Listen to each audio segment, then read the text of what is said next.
Very good afternoon to Mbalenhle. What are you seeing outside that office and what are people saying to you about jobs?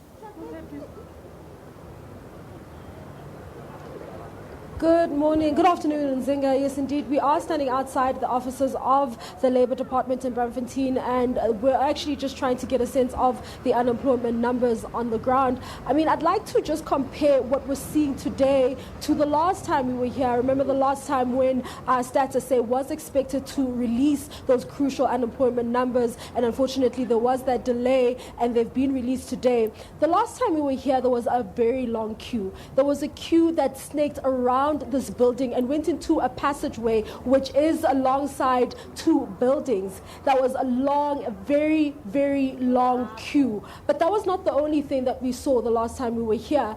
The last time we were here, we saw a group of unemployed workers going to outside to try and get some form of attention from the political party, the EFF, after they'd gone to the offices of PRASA trying to be insourced when PRASA was in the process of insourcing security guards who were contracted to third parties, and essentially they had gone there in an attempt to try and get the political party to intervene. And this street was filled with hundreds of unemployed South Africans, and today the queue is a lot shorter. But there are people here who are unemployed, and many of them say that they are unemployed because of COVID-19. They say that they were employed and unfortunately were retrenched and were informed that the companies that they worked for were restructuring as a result of COVID-19 and the financial impact the COVID-19 pandemic has had on a number of people. Now, you know, when you come to a place like this, there's never a shortage of people who want to speak to you, you know. People want to share their stories and want to share their experiences. And I'm joined by a few people who would like to talk to us about how they came to lose their jobs and what has happened. Thank you so much for speaking to us. You are Sibongile and you were also employed. So my apologies, Nomsa. Thank you so much for speaking to us. Talk to us about what brings you here. I'm here to claim for a UIF because I was retrenched at work due to the COVID-19 thingy, so that's why I'm here. And talk to me about what exactly you did and how the COVID-19 has affected you, pandemic has affected you, and what has happened to the company that you're working for. Well, we were just sitting at home from April, May, and then June. Unfortunately, they sent us WhatsApps. They told us that the company doesn't have money anymore, and then they're going to retrench us. So it just shattered some of us because we've got responsibilities, we've got a lot of things that we need to do, and the COVID money wasn't coming through the way it was supposed to come through. So it just shattered, especially with me, it just shattered me because I just got a new place, and with me getting a new place, I'm supposed to pay rent, I've got a child, I've got most responsibilities. So it was just too bad for me. Yes, that was Nomsa Khoza just sharing her story and her experience with regards to what's happened since she's lost her job as a result of COVID-19. As you heard her explain that they were also informed of their retrenchment through an SMS, a text message from the employer. Please talk to us about your experience with regards to, you know, the claims process. I understand that you're one of those people who's been coming here a number of times to try and get, you know, that claim processed. Yeah, coming to the claims, so far at Department of Labour, they are doing their job. But now the claim sometimes is delaying with the company because when they send you something, you have to wait for the company to send it through to you and then scan it back and then get it back, then bring it back to Department of Labour. So Department of Labour is doing their job, but it's only the delay that from the company that you were working for before. And what has your experience since the COVID-19 pandemic came into effect? I mean, how long have you been unemployed for? When were you retrenched? Yeah, the situation is very bad because, you know, getting a retrenchment unexpected, it's very bad because it's like you go to COVID-19 because the last time we were at work, it was the 27th of March, and then we were at home from that date until March. Then all of a sudden, during mid-June, we received the calls that we're going to receive the letters that we are getting retrenched. And then 2 days before, we get the letters that we've been retrenched, and we feel that the protocol was not followed. Do you understand? So then we get the letters that we're going to be retrenched. We are retrenched. Our last day will be the 30th of June. So many things were not followed, and I find that it was very unfair, but anyway, it's fine. And then the other thing is like, yeah, this corona thing, it messes everything, because we've got plans, we've got kids that are at school that are going to tertiary, but now we are stuck. Thank you so much for speaking to us. There you have it, Nzinga. Just a number of the people standing outside here just complaining about the fact that they feel that they were retrenched unfairly and proper processes were not followed with regards to the retrenchment process, and they find themselves here. We've spoken to a number of people who have bemoaned the conditions under which they find themselves at these various labor departments, saying that, you know, they are forced to stand outside and come here as early as 5 a.m. and wait for as much as 8 hours before they get any assistance, and sometimes they don't even get assistance. They're even bemoaning the fact that some of them have had to come back here 5 times before getting assistance, and some of them are coming back for the 4th time, and they haven't really gotten any form of assistance. We have spoken to the provincial spokesperson, who has said they will make someone available to speak to us about what's happening here and those complaints that are coming from the people who find themselves standing outside here at the Labour Department. For now, though, Nzinga, it's back to you in studio. Mbalenhle Mthethwa outside the Braamfontein UIF offices. Let's continue taking a look at those figures.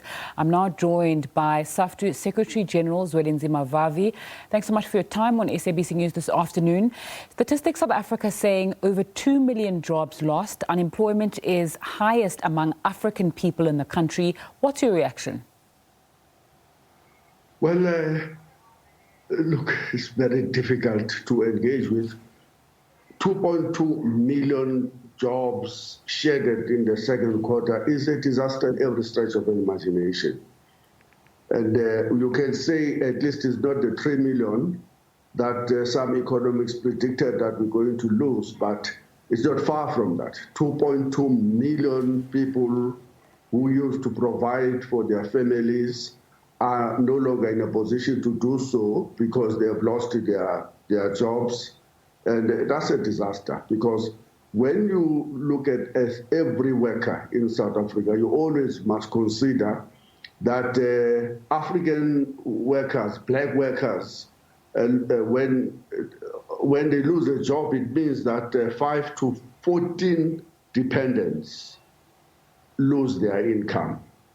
And therefore, it means that the numbers of people who have suddenly fallen into the poverty trap have increased not just by 2.2 million, but by multiply that by 5 or up to 14 times to understand the disaster that we are facing in the economy. And the second issue that I think is worth noting from the Statistics South Africa report, is that the numbers of people that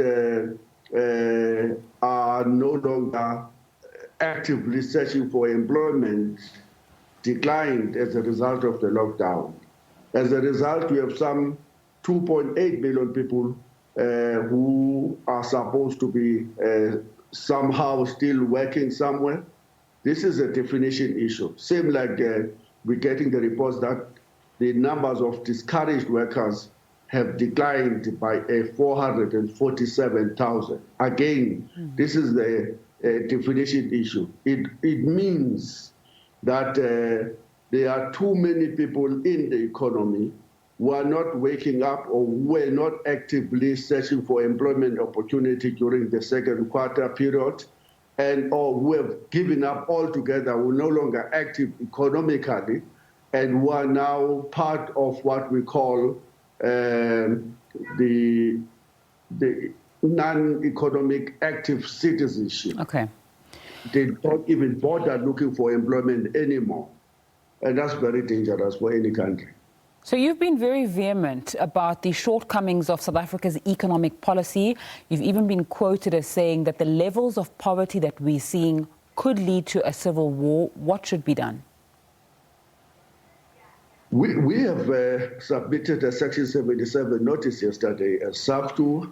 In that notice, we are pointing out that this crisis we are facing does not require tinkering on the margins, require a fundamental change in our mindset, require that we accept that what we have tried for the past 26 years, which is the combination of capitalism, neoliberalism, and austerity programs, have simply reproduced more levels of poverty, unemployment, and inequalities, and therefore fundamental rethinking is now demanded by the reality that what has been tried has dismally failed.